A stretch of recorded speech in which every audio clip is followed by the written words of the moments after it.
পাষাণ দিলে তো একটু কি মায়া জাগে না, পাষাণ দিলে তো একটু কি মায়া জাগে না। স্বজাতিরে হাহাকারে বাতাস কাঁদে,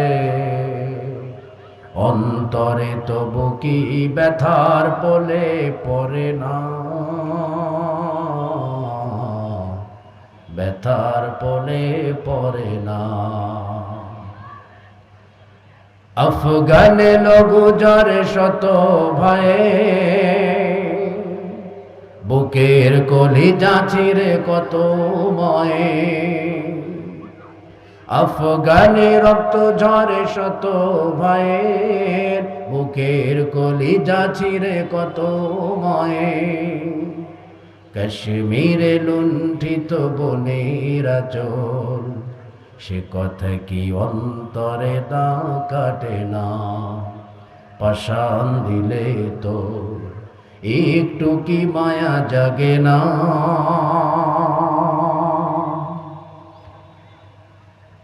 আরশের পানে তারা তুলে দুটি হাত, পাক দরবারে জানাই ফরিয়াদ। ফিলিস্তিনি খুন পথের পাশে, বোমার আঘাত হেনে কুফুর হাসে, ঠিক কিনা? ফিলিস্তিনি খুন পথের পাশে, বোমার আঘাত হেনে কুফুর হাসে। ইরাক জুড়ে বহে শোকের মাতাম, বসরার গুলবাগে ঝরে বেদনা। পাষাণ দিলে তো, পাষাণ দিলে তো একটু কি মায়া জাগে না। স্বজাতির হাহাকারে বাতাস কাঁদে, অন্তরে তবু কি ব্যথার পলে পড়ে না, ব্যথার পলে পড়ে না। চিৎকার মেরে বলেন মারহাবা। বাংলাদেশের ঐতিহ্যবাহী দিনাজপুর জেলার সদর উপজেলার মুসলিম বন্ধুগণ, ভূমিকা ছাড়া শর্টকাট আপনাদের কাছে জানতে চাই, সকলে কেমন আছেন? আরো জোরে বলি আলহামদুলিল্লাহ। সম্মানিত বন্ধুগণ, এই মুহূর্তে আমরা বসেছি যে বাগানে, এই বাগানটি দুনিয়ার কোনো মানুষের বাগান নাকি আল্লাহর কোরআনের বাগান? আল্লাহর কোরআনের বাগান। এই বাগান এমন একটি বাগান, যেই বাগানে আপনি একটা সেকেন্ড বসে থাকলেও এর বিনিময়ে কাল ময়দানে মাহাশারে আপনাকে আমাকে যিনি দিবেন, আওয়াজ দিয়ে বলেন তিনি কে? আমার বন্ধুগণ, দুনিয়ার কোনো মানুষের বানানো কথা শুনবার জন্য এই মুহূর্তে আমরা এখানে বসিনি। আমরা এখানে বসেছি মহাবিশ্বের মহাবিশ্বয় মহাগ্রন্থাল কোরআনুল হাকিমের কথা শুনবার জন্য। চিৎকার মেরে বলেন সুবহানাল্লাহ। আমার বন্ধুগণ, এই কিতাবটা জমিনের ভিতরে নাজিল হয়েছে এই জমিনের মানুষগুলোকে সঠিক পথ দেখানোর জন্য। এই কোরআনুল হাকিম নামক কিতাবখানা জমিনের ভিতরে নাজিল হয়েছে এই জমিনের আল্লাহ ভরা মানুষগুলোকে সত্যিকারের আল্লাহর পথ দেখানোর জন্য। এই কোরআনুল হাকিম নামক কিতাবখানা জমিনের মধ্যে নাজিল হয়েছে এই জমিনের শিরক বিদআত অন্যায় অবিচারকারী ব্যক্তিগুলোকে সমস্ত অন্যায় বিচারের পথকে বাদ দিয়ে আল্লাহর কোরআনুল কারীমের কাছে মাথা নত করে আল্লাহর জান্নাত পর্যন্ত নিজেকে পৌঁছানোর জন্য। চিৎকার মেরে বলেন কথা ঠিক কিনা? কিন্তু দুঃখজনক হলো সত্য, সেই কোরআনুল হাকিম থেকে আজও পৃথিবীর অসংখ্য অগণিত নামধারী মুসলমানেরা অনেক দূরে সরে আছে। চিৎকার মেরে বলেন ঠিক কিনা? আমার বন্ধুগণ, আজকে গোটা পৃথিবীতে 200 কোটি মুসলিম বসবাস করে। বলুন আলহামদুলিল্লাহ। কত কোটি মুসলিম? গোটা পৃথিবীর জমিনে 200 কোটি মুসলিম বসবাস করে।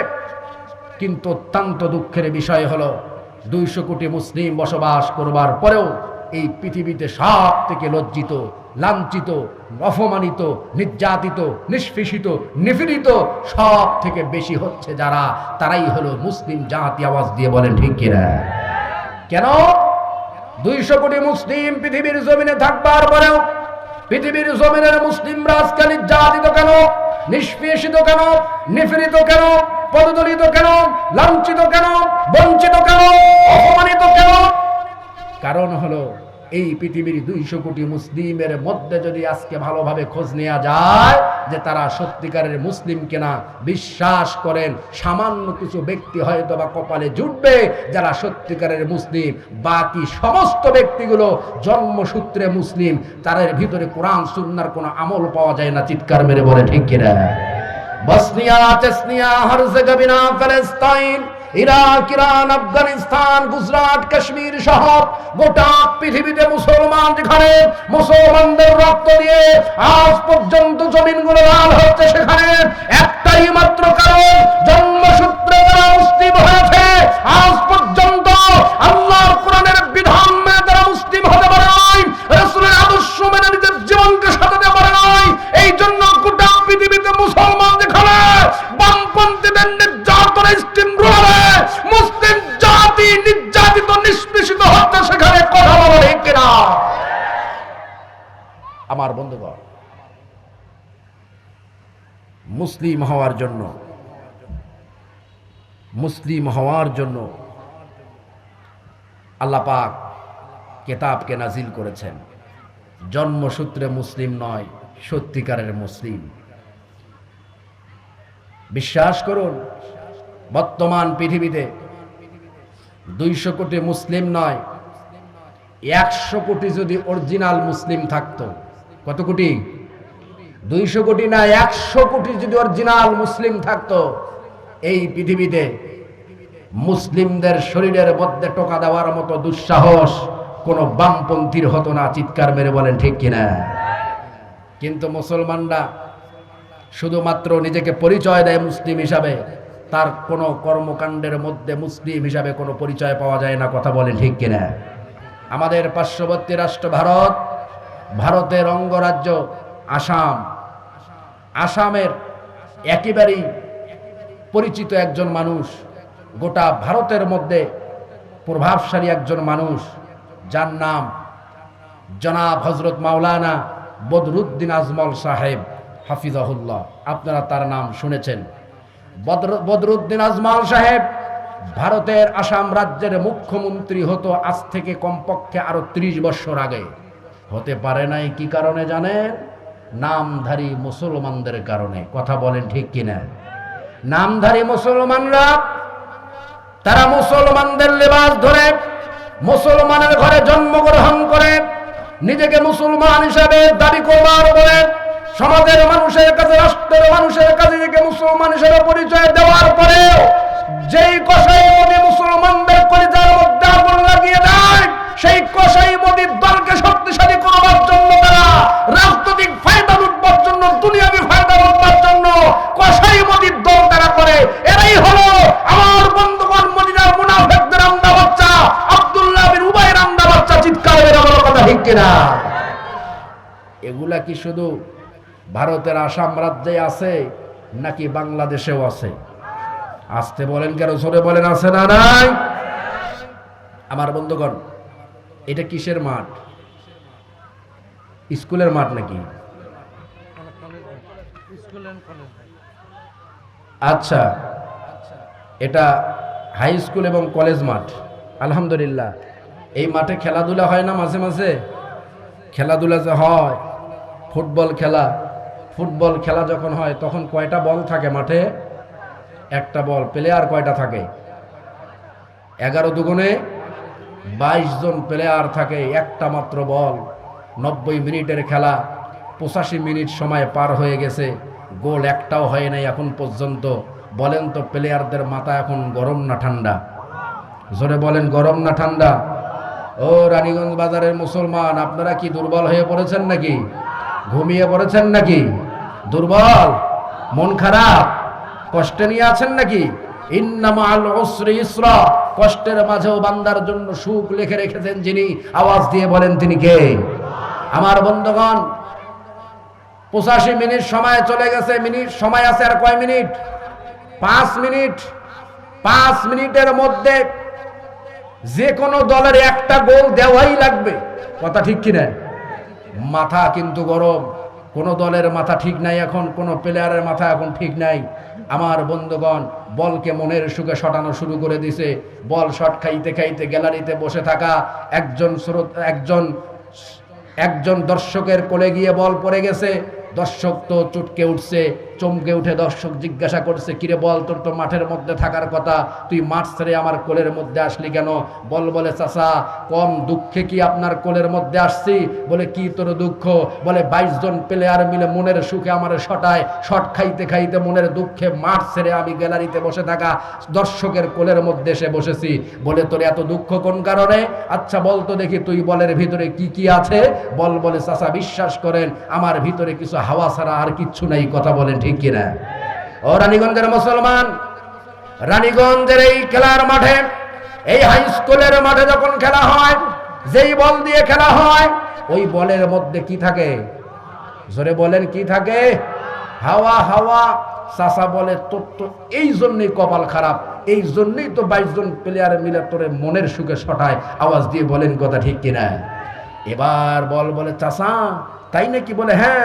আচ্ছা তাহলে বলেন তো আমার ভিতরে কি থাকতে হবে? বলে, তোর ভিতরে কিছু শক্ত মাটির টুকরা ঢোকা, তুই বলের ভিতরে কিছু শক্ত ইটের টুকরা ঢোকা, কিছু পাথরের টুকরা ঢোকা, কিছু রডের টুকরা ঢোকা, ঢুকায়া বাংলাদেশের সব থেকে বড় মাঠের মাঝখানে রেখে দেখ। 22 জন প্লেয়ার তো দূরের কথা, একজন প্লেয়ার তুই বলের গায়ে একটা টোকা দেওয়ার সাহস পাবে না, কথা বলেন ঠিক কিনা? আমার প্রাণ প্রিয় দিনাজপুরের মুসলমান, কি দিয়া কি বুঝাতে চাই কানটা লাগিয়ে শুনুন। আজকে বলের ভিতরে ইটের টুকরা না থাকবার কারণে, বলের ভিতরে রডের টুকরা না থাকবার কারণে, বলের ভিতরে পাথরের টুকরা না থাকবার কারণে, বলের ভিতরে শক্ত মাটির টুকরা না থাকবার কারণে 22 জন প্লেয়ার মিলে মনের সুখে যেমন একটা বলকে শটায়, ঠিক তেমনি ভাবে গোটা পৃথিবীর মুসলমানদেরকে ফুটবলের মতো আজকে শটাচ্ছে। আজকে মুসলমানদের ভিতরে যদি কোরআন নামক বল্পের টুকরা, কোরআন নামক রডের টুকরা, কোরআন নামক পাথরের টুকরা থাকতো, আল্লাহি মাওলার কসম করে বলি, পৃথিবীর সব থেকে ফাঁকা জায়গায় যদি একটা মুসলমান বসবাস করত, এরপর পৃথিবীর কোন কুলাঙ্গারের শক্তি ছিল না। আল্লাহ কুরআনুল কারীম ওয়া মুসলমানের গায়ে একটা টুকরা দেওয়ার দুঃসাহস দেখাতে পারে, চিৎকার করে বলো কথা ঠিক কিনা? আমার বন্ধুগণ, সেই কোরআন আমরা শুনবার জন্য আজকে এখানে বসেছি। খুশি না বেজার? খুশি হলে শুকরিয়ার দরকার আছে না নাই? বলুন আলহামদুলিল্লাহ। আরো জোরে আলহামদুলিল্লাহ। রব্বানা লাকাল হামদ হামদান কাসীরান তাইয়্যিবান মুবারাকান ফীহি। প্রশংসা করলাম কার? কার? লাভ হয়েছে কার? আল্লাহ। এই যে কয় আল্লাহ, আল্লাহ লাভের দরকার আছে? আল্লাহ লাভ কি করবে? আল্লাহ গোটা জগৎটাকে সৃষ্টি করে এই জগতের মধ্যে আল্লাহ পাক মানব গোষ্ঠীদেরকে প্রেরণ করলেন। বলুন সুবহানাল্লাহ। আল্লাহ পাক 10 মাস 10 দিন আপনার আমার মায়ের পেটে আপনাকে আমাকে রাখলেন। রাখার পরে আল্লাহ পাক তার কুদরতি কায়দায় মায়ের পেট থেকে দুনিয়ার জমিনে আনলেন। সুবহানাল্লাহ বলবেন না? কার কুদরতি কায়দায়? কার কুদরতি কায়দায়? আল্লাহ। ওখানে কি দুনিয়ার কোনো মানুষ আপনাকে খাওয়াইছে? না। খাওয়াইছেন কে? কি দিয়ে খাওয়াইছেন? মুখ দিয়ে? না, নাভি দিয়ে। মায়ের, আল্লাহু আকবার, মায়ের পেটের মধ্যে, আল্লাহু আকবার, আল্লাহু আকবার, এমন একটা পাইপ আল্লাহ পাক সেট করে দিলেন। ওই পাইপের মাধ্যমে আল্লাহ পাক আপনারে 10 মাস 10 দিন মায়ের পেটের মধ্যে খাবার খাওয়ায়া আল্লাহ পাক তার কুদরতি কায়দায় আপনারে আমারে জিন্দা রাখলেন। আওয়াজ দিয়ে একবার বলা যাবে কি সুবহানাল্লাহ? আমার প্রাণ প্রিয় বন্ধুগণ, গভীর মনোযোগ দেন। আল্লাহ রাব্বুল আলামিন 10 মাস 10 দিন মায়ের গর্ভের মধ্যে রাখার পরে আপনাকে আমাকে তার কুদরতি কায়দায় দুনিয়ার জমিনে পাঠায়া দিলেন। আল্লাহ বলে, বান্দারে আমি শুধুমাত্র দুনিয়ার জমিনে তোরে পাঠাইয়া দিয়ে শেষ করলাম না, যখন তোর বয়সটা আস্তে আস্তে বাড়া শুরু করলো, আমি আল্লাহ রব্বুল আলামিন তোর জবানের ভিতরে সুন্দর সুন্দর ভাষা আমি আল্লাহ শেখানো শুরু করে দিলাম। ভাষাটা আপনাকে আমাকে শিখালেন কে? রংপুরে বলে, কেন ভাই কুত্তি গেছিলেন এরকম আনেন না, আছে না নাই? হ্যাঁ। সিরাজগঞ্জে বলে, ও গেদা হনছেন নদস্ত ওই পিলে যাই। সিরাজগঞ্জে আমি যখন হেফস করি তখন সিরাজগঞ্জের বন্ধুরা এইভাবে বলতো। সেদিন সিলেটে গেলাম, সিলেটের ভাইয়েরা যে মঞ্চে কি বলে বিশ্বাস করে কিচ্ছু বোঝা যায় না। কক্সবাজারের রামুতে সেদিন আমি নাইখানছড়িতে, সেদিন বান্দরবনে, ওরা যে কি বলে বিশ্বাস করে বোঝার মতো কোনো সুযোগ নাই, বোঝার মতো কোনো ব্যবস্থা নাই। আমি বললাম, ভাই আপনারা কি বলবেন পরে বলেন, দয়া করে এখন বলিয়েন না। বলে, হুজুর কেন, কি হয়েছে? আমি রংপুরের মানুষ, আপনারা কি মনে করছেন আমি কক্সবাজারের মানুষ? বলে, তো হুজুর সমস্যা কি? আপনার কক্সবাজারের ভাষা আমি বুঝি না, দয়া করে আপনি এখন বলবেন না। বলছি ঠিক আছে। কক্সবাজারের এক ভাষা, রংপুরের এক ভাষা, সিরাজগঞ্জের এক ভাষা, চট্টগ্রামের এক ভাষা, সিলেটের এক ভাষা, আর যদি বরিশালে যান তাহলে তো কোনো কথাই নাই, মনু। কথা শেষে বলবে মনু। এক এক এলাকার এক এক ভাষায় ভাষার আবিষ্কারক যিনি, আওয়াজ দিয়ে বলেন তিনি কে? আরো জোরে তিনি কে?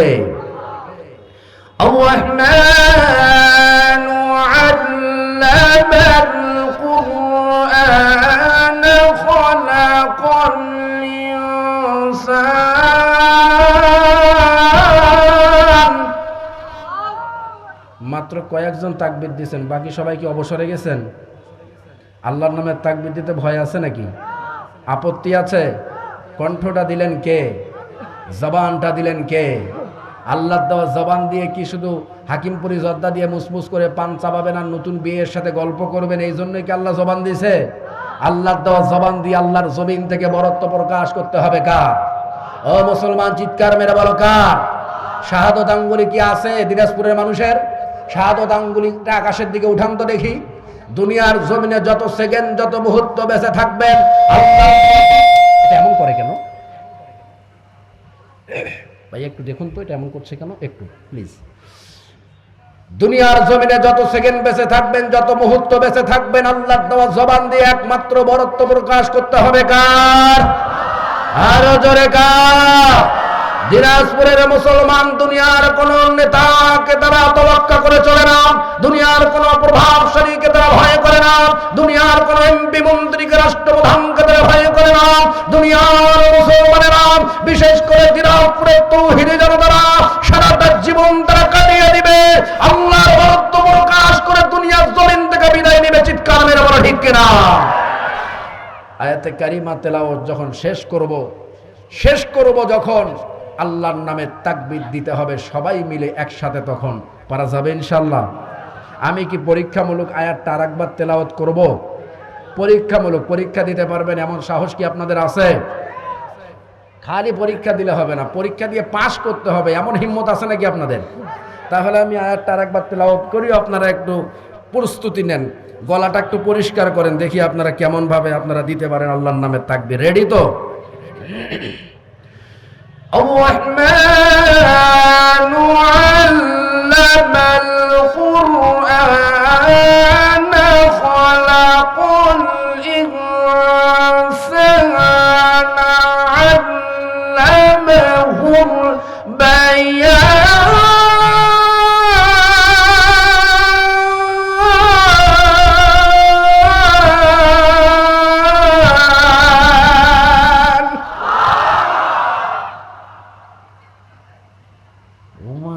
ব্যাটারি তো ঠিকই আছে, আমি তো ভাবছি ব্যাটারি মনে হয় ডাউন।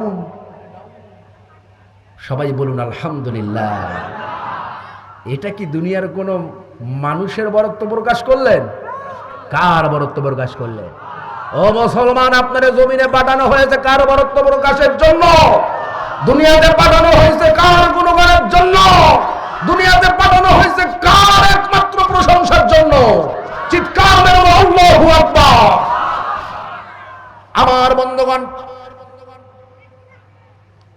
আল্লাহ রাব্বুল আলামিন জানিয়ে দিলেন দুনিয়ার মানুষেরা, এই দুনিয়ার জমিনে তোমরা কারো নামের প্রশংসা করতে পারবা না, কারো নামের গুণগান করতে পারবা না।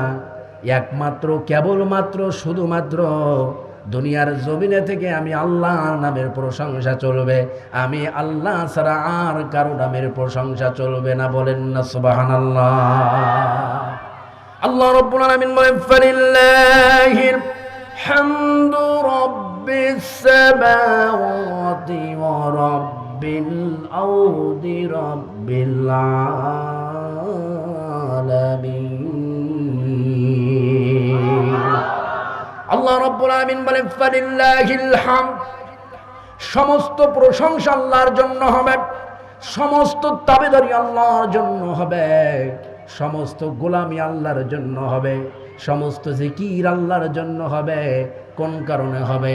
আল্লাহ রাব্বুল আলামিন আয়াতের পরের অংশে জানা দিলেন রব্বিস সামাওয়াতি ওয়া রাব্বিল আরদি রাব্বিল আলামিন। আল্লাহ হলেন আসমানের রব, আল্লাহ হলেন জমিনের রব, আল্লাহ হলেন গোটা কুল কায়নাতের রব। দিনাজপুরের প্রাণ প্রিয় মুসলিম বন্ধুরে বুঝে থাকলে বলেন তো দেখি, আমার মালিক যদি আসমানের রব হন, আমার মালিক যদি জমিনের রব হন, আমার মালিক যদি গোটা কুল কায়নাতের রব হন, তাহলে গোটা আসমানের নিচে জমিনের উপরে আল্লাহর গোলামেরা একমাত্র বরত্ব প্রকাশ করবে কার? আরো জোরে বলেন কার? কারণ হলো আল্লাহ রাব্বুল আলামিনের দয়ায় পৃথিবীর প্রত্যেকটা মানুষ জীবিত আছে, পৃথিবীর প্রত্যেকটা মাখলুক আল্লাহর দয়ায় জীবিত আছে। আল্লাহর দয়া যদি না থাকতো রে, এই দুনিয়ার মানুষগুলো মুহূর্তের মধ্যে মরে শেষ হয়ে যেত। কথা বলেন ঠিক কিনা? ওয়ালাউলা ফাদলুল্লাহি আলাইকুম ওয়া রাহমাতুহু ওয়া আন্নাল্লাহা রাউফুর রহিম।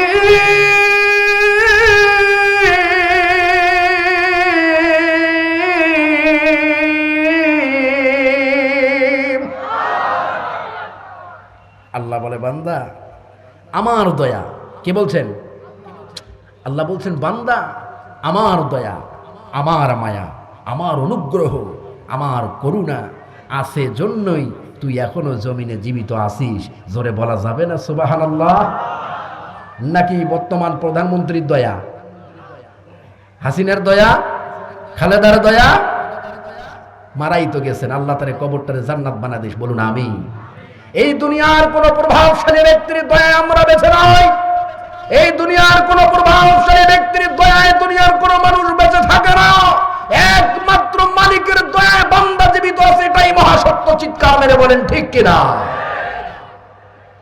আমার বন্ধুগণ, মনে পড়ে গেল পাকিস্তানের বিচারপতির কথা। পাকিস্তানের বিচারপতি আল্লামা তৌকি উসমানী সাহেব, ওনাকে প্রশ্ন করা হলো লফজ আল্লাহ কি কে মানা হয়? আল্লাহু আকবার।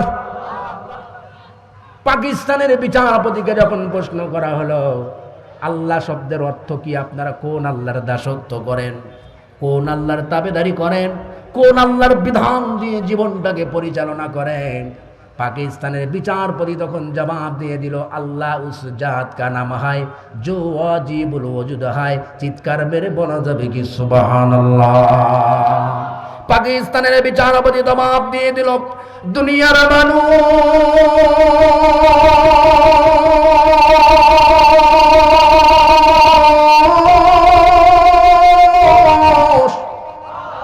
আল্লাহু আকবার,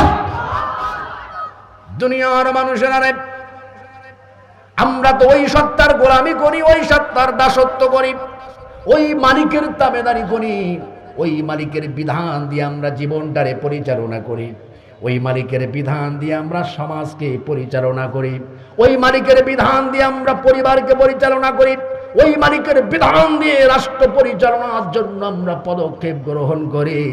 যেই মালিক গোটা কুল কায়নাতকে মুহূর্তের মধ্যে তুলার মতো উড়িয়ে দিতে পারে, আবার তুলার মতো জগৎটাকে মুহূর্তের মধ্যে যে মালিক আগের মতো তৈরি করে দিতে পারে, আমরা ওই মালিকের তাবেদারি করি, গোলামি করি, দাসত্ব করি। চিৎকার মেরে বলেন মুসলমান, কথা ঠিক কি না?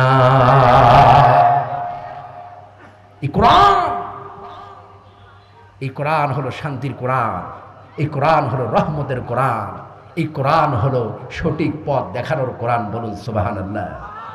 আমার বন্ধুগণ, কোরআনুল হাকিমকে প্রশ্ন করলাম, কোরআন রে তোমার কি এমন কারণে জমিনের ভিতরে নাজিল করা হলো? কোরআনুল কারীম তখন জবাব দিয়ে দিল, কিতাবুন আনজালনাহু ইলাইকা লিতুখরিজান নাসা মিনাজ যুলুমাতি ইলান নূর। আমার বন্ধুগণ, কোরআনুল হাকিমের কাছে যখন প্রশ্ন ছুড়ে মারা হলো, কোরআনুল কারীম তখন জবাব দিয়ে দিল, এই জগতের অন্ধকারের পথের মানুষগুলোকে আলোর পথে ফিরে আনবার জন্য, আলোর পথ দেখানোর জন্য মহাবিশ্বের মহাবিশ্বয় মহাগ্রন্থাল কোরআনুল কারীম খানা আল্লাহ রব্বুল আলামিন জমিনে নাজিল করলেন। বলেন না সুবহানাল্লাহ। আমার বন্ধুগণ, ডেনমার্কের একজন পণ্ডিত, কোন রাষ্ট্রের? ডেনমার্কের একজন পণ্ডিতের কথা মনে পড়ে গেল। ওই ব্যক্তিটা হঠাৎ একদিন দাবি করে বসলো, এই পৃথিবীর জমিনে তার মতো পণ্ডিত এই পৃথিবীর জমিনে আর কেউ নাই, পৃথিবীর সব থেকে বড় পণ্ডিত তিনি। এই কথাটা মুহূর্তের মধ্যে গোটা বিশ্ব জগতের মধ্যে ছড়িয়ে পড়ল। পৃথিবীর 50টা রাষ্ট্রের সাংবাদিক একখানে জড়ো হয়ে গেল। আমার বন্ধুগণ, সাংবাদিক সম্মেলন করা হলো। সাংবাদিক সম্মেলনের ভিতরে একজনের প্রশ্ন হলো, আপনি নাকি দাবি করেছেন পৃথিবীর সব থেকে বড় পণ্ডিত আপনি। আচ্ছা, জানতে চাই কি কারণে আপনি নিজেকে সব থেকে বড় পণ্ডিত হিসেবে দাবি করলেন? তিনি বললেন, আমার থেকে বেশি বই পৃথিবীর জমিনে আর কেউ পড়ে নাই, আমার থেকে বেশি বই পড়নেওয়ালা কোনো ব্যক্তি পৃথিবীর জমিনে আর নাই। আমি পৃথিবীতে সব থেকে বেশি বই পড়েছি, এই জন্যই আমি নিজেকে পৃথিবীর সব থেকে বড় পণ্ডিত হিসেবে দাবি করেছি।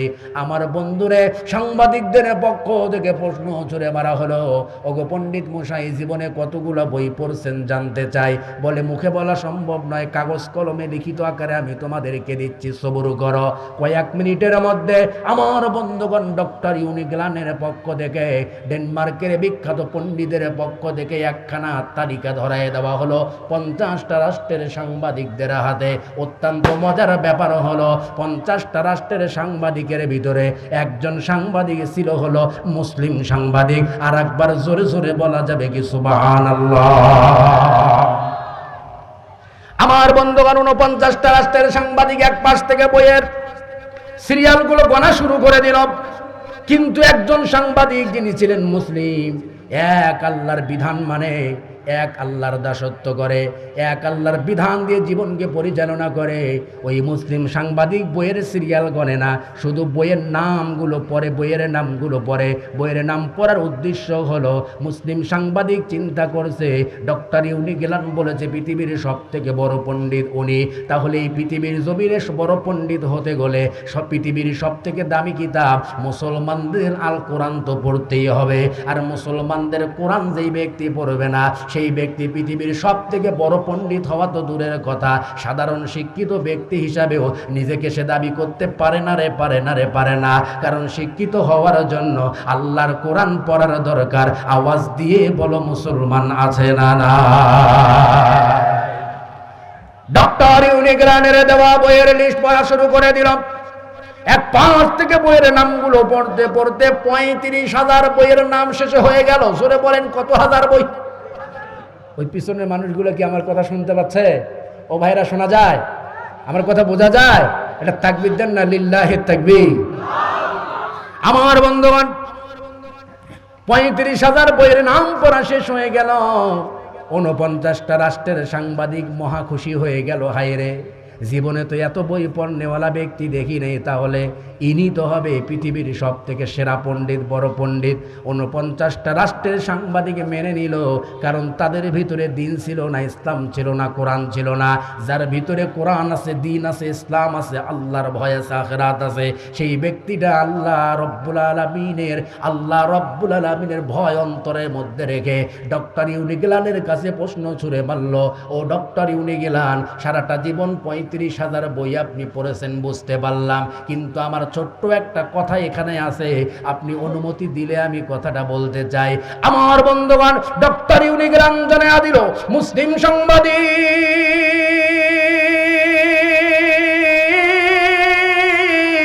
তোমাকে আর বলতে হবে না, তুমি কি বলতে চাও আমি তা কিন্তু জানি।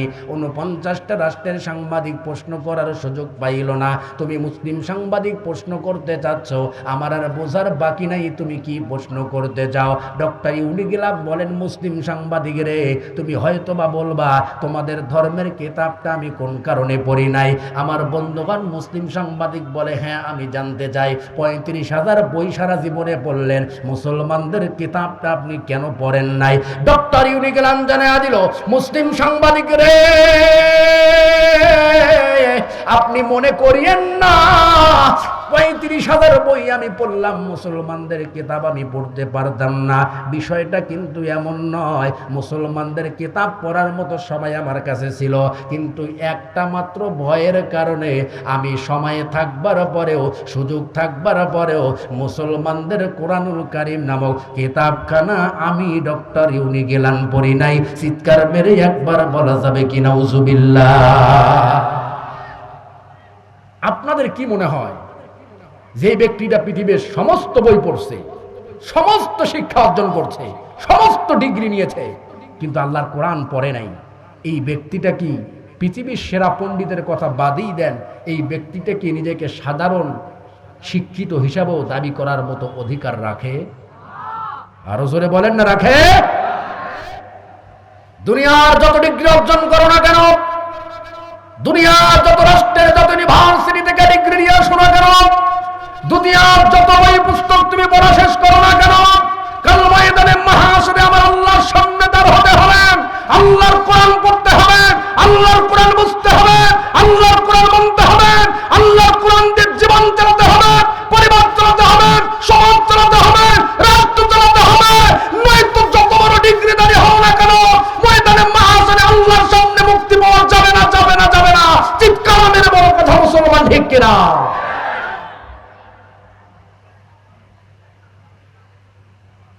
ডক্টর ইউনিগিলানের কাছে প্রশ্ন ছুড়ে মারা হলো আবারও। ও ডক্টর ইউনিগিলান, জানতে চাই মুসলমানদের কিতাবটা আপনি কোন কারণে পড়েন নাই? ডক্টর ইউনিগিলান জানা দিল, মুসলিম সাংবাদিক রে, আমি ভয় করেছিলাম একটা ভয়। বলে কি ভয়? আমি শুনেছিলাম মুসলমানদের কিতাব পড়লে মানুষ নাকি জঙ্গি হয়ে যায়। নাউজুবিল্লাহ কবেন না? আরো জোরে কন্যা নাউজুবিল্লাহ। মুসলমানদের কিতাব পড়লে মানুষ কি হয়? জঙ্গি হয়ে যায়। গত কয়েকদিন আগে একজন আলেমকে, 11টা পর্যন্ত না, ঠিক আছে, গত কয়েকদিন আগে একজন আলেমকে সংসদে একটা শব্দ উচ্চারণ করা হয়েছিল, আপনারা দেখেছেন না? জঙ্গি বলা হয়েছিল একজন সংসদ সদস্যকে, আপনারা দেখেছেন? জঙ্গি। আলেমদেরকে যারা জঙ্গি বলে, ইমানদারদেরকে যারা জঙ্গি বলে, আল্লাহর কোরআনওয়ালাদেরকে, রাসূলের সুন্নাহওয়ালাদেরকে, আখিরাতওয়ালাদেরকে, দ্বীনের মুজাহিদদেরকে, ইসলামী আন্দোলনের কর্মীদেরকে যারা বিভিন্ন পয়সা কথা বলে গালিগালাজ করে জঙ্গি বলে, এদের জন্মের ভিতরে ঘটনা আছে। কাল ময়দানে মাহশরে আব্দুল্লাহ বিন উবাইয়ের কাতারে তারা দাঁড়িয়ে যাবে। চিৎকার মেরে বলো কথা ঠিক কিনা?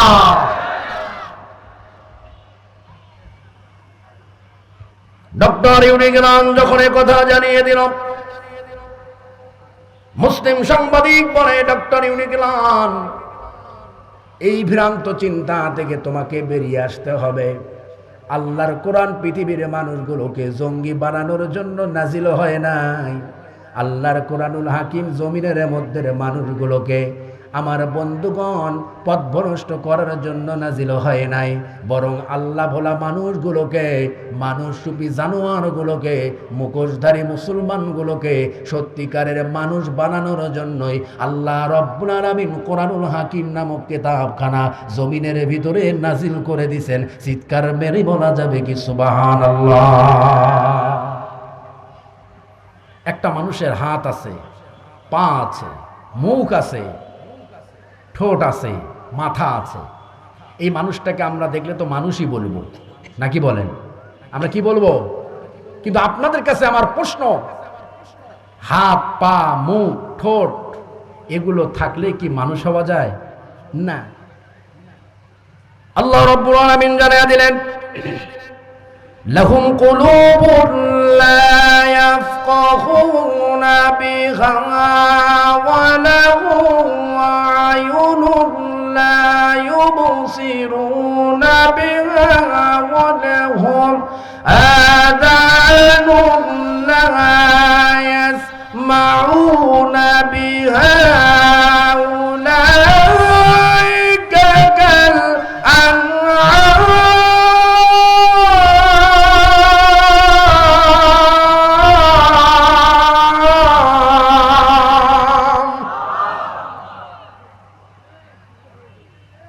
আল্লাহ বলছে অন্তর আছে, কিন্তু অন্তরটা ইমানদারের অন্তর নয়। চোখ আছে, চোখ দিয়ে সঠিকটা দেখে না। কান আছে, কান দিয়ে সঠিকটা শোনে না। এরা তো মানুষ নয়। উলাইকা কালানআম বাল হুম আদাল। আল্লাহ বলছেন এরা চতুষ্পদ জানোয়ার, জানোয়ারের থেকে নিকৃষ্ট। চিৎকার মেরে বলেন ঠিক কিনা? আমার বন্ধুগণ, ডক্টর ইউনিগ্লানের কাছে মুসলিম সাংবাদিক শাহাদাত আঙ্গুলি খানা আকাশের দিকে উঠায়া জানা দিলেন, বন্ধু এই কোরআন পৃথিবীর জমিনের মানুষগুলোকে জঙ্গি বানানোর জন্য নাজিল হয় নাই রে, বরং এই পৃথিবীর মানুষরূপী জানোয়ারগুলোরে সত্যিকারের মানুষ বানানোর জন্য একটাই কিতাব নাজিল হয়েছে। ওই কিতাবটার নাম হলো আল কোরআন। চিৎকার মেরে আর একবার বলা যাবে কি সুবহানাল্লাহ। কিতাবুন নাযালনাহু ইলাইকা লিতুখরিজান নাসা মিনাজ যুলুমাতি ইলান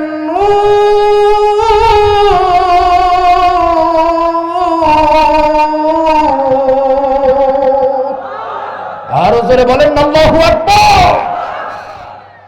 তুখরিজান নাস, আল্লাহ পাক এই নাস শব্দ ব্যবহার করেছেন।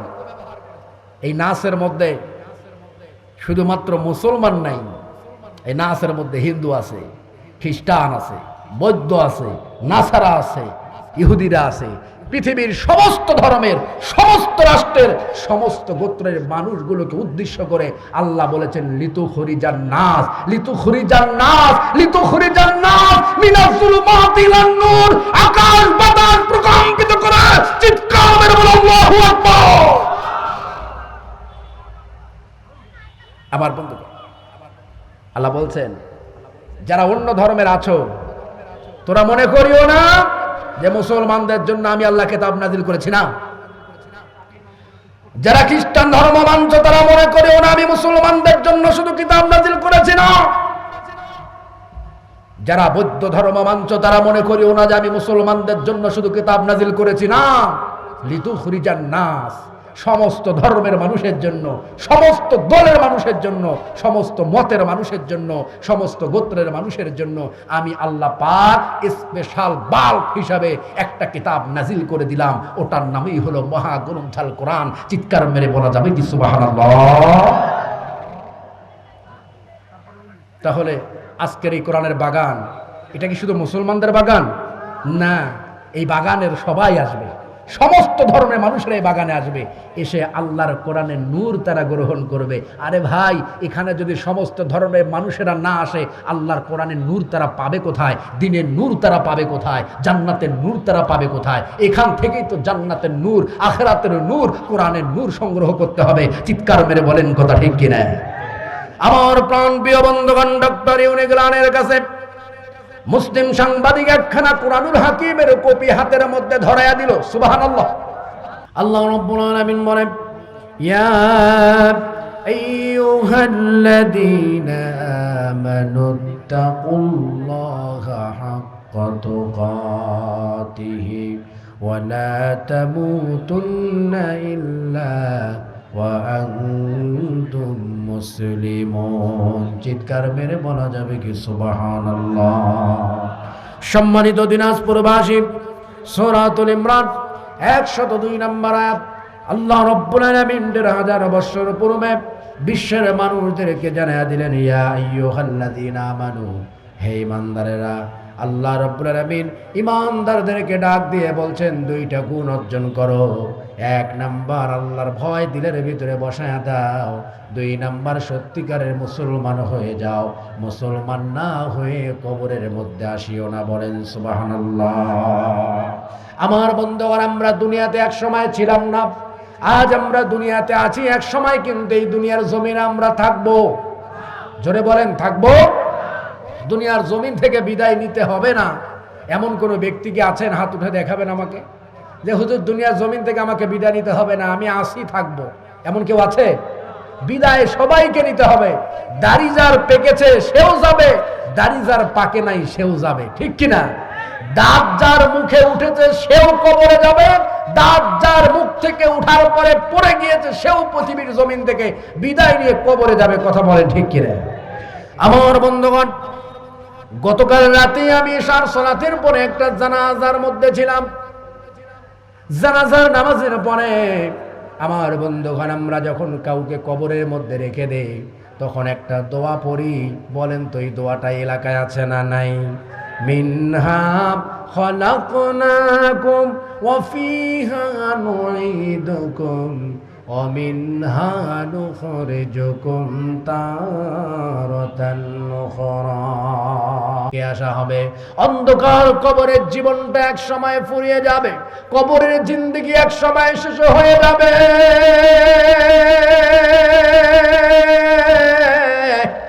এরপর আল্লাহর অর্ডারে আবার কবর থেকে আমাদেরকে জীবিত করে উঠানো হবে, ঠিক কিনা? আল্লাহ বলে, বান্দারে আমি আল্লাহ মাটি থেকে সৃষ্টি করে মাটির মধ্যে নিয়ে যাব, আমার মাটি থেকে তোমাদেরকে উঠাবো।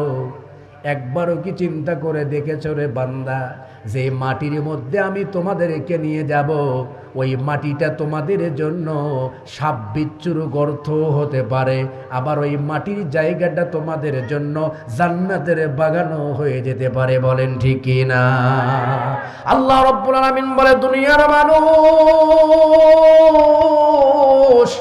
ওই কবরটা যদি জান্নাতের বাগান বানাতে চাও, আমি সূরাতুল ইমরানের ভিতরে 2টি আমল তোদেরকে দিলাম রে বান্দা। এই 2টা আমলওয়ালা যদি হতে পারো, মরতে দেরি হবে, অন্ধকার কবরটা জান্নাতের আলোয় আলোকিত করে দিতে আমি আল্লাহর দেরি হবে না। চিৎকার মেরে বলা যাবে কি সুবহানাল্লাহ। আল্লাহ রাব্বুল আলামিন বলেন, ইয়া আইয়ুহাল্লাযীনা আমানু তাকুল্লাহ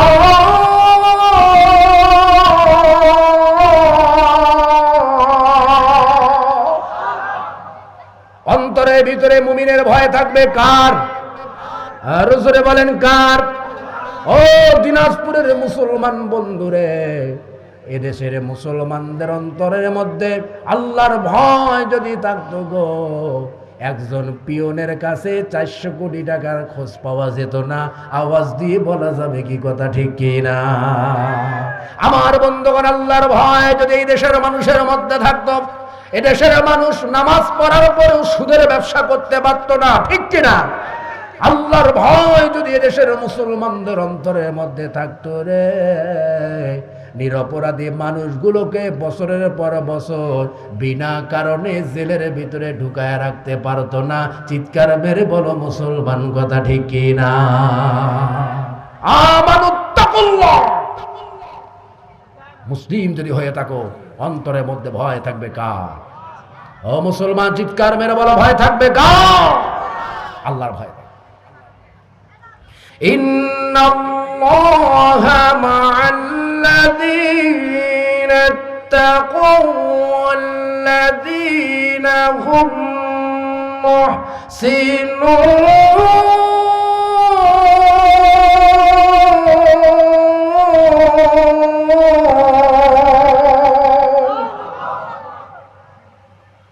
যার ভিতরে আল্লাহর ভয় আছে তার সঙ্গে থাকবেন যিনি, তিনি কে?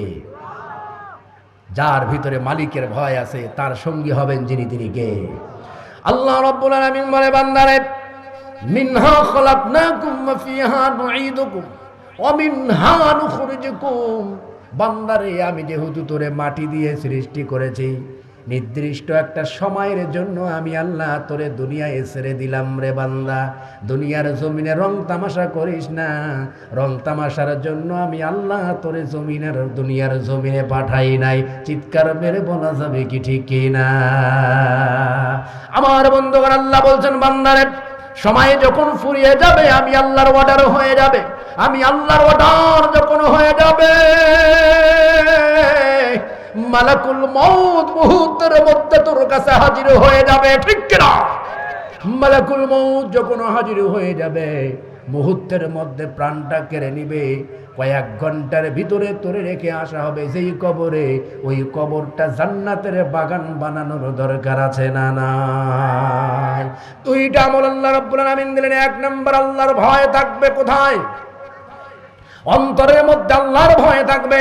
আল্লাহর ভয় যদি অন্তরের মধ্যে রাখতে পারি রে বন্ধু, আমার দ্বারা কোনোদিন ব্যবসায়িক পণ্যের ভিতরে ভেজাল ঢুকানো সম্ভব হবে না, দেশের মানুষের হক নষ্ট করা সম্ভব হবে না, অন্যায়ভাবে শেয়ার দখল করা সম্ভব হবে না, ঠিক কি না? আল্লাহ পাক সূরাতুল ইমরান 102 নম্বর আয়াত। কবরের জীবন যেহেতু আমাদেরকে শুরু করতেই হবে, দুইটি গুণ আমরা অর্জন করি। এক নাম্বার, অন্তরের ভিতরে আল্লাহর ভয় বসাই। দুই নাম্বার, সাচ্চা ইমান, সাচ্চা মুসলমান হয়ে যায়, সাচ্চা মুসলমান হয়ে যায়। আল্লাহ পাক হুঁশিয়ারি সংকেত দিয়েছেন। আল্লাহ পাক বলছেন, ওয়ালা তামুতুন্না, মৃত্যুবরণ করবা না, ইল্লা ওয়া আনতুম মুসলিমুন, মুসলমান না হয়ে। কি না হয়ে? সত্যিকারের মুসলিম না হয়ে, সাচ্চা মুসলিম না হয়ে তুমি মৃত্যুবরণ করো না। যদি নামধারী মুসলমান হয়ে, মুখোশধারী মুসলমান হয়ে, আব্দুল্লাহ বিন উবাইয়ের মতো হয়ে যদি কবরে যাও, কবরে যেতে দেরি হবে, কবরটা জাহান্নামের গর্তে পরিণত হতে দেরি হবে না। চিৎকার মেরে বলেন ঠিক কিনা? আল্লাহ পাক আমাদেরকে তাকওয়া অর্জন করে, আল্লাহর ভয় অর্জন করে, সত্যিকারের মুসলমান হয়ে বাকি জীবনটা কাটিয়ে দেওয়ার মতো তৌফিক দান করুন। সকলে বলুন আমিন। আরো জোরে বলুন আল্লাহুম্মা আমিন।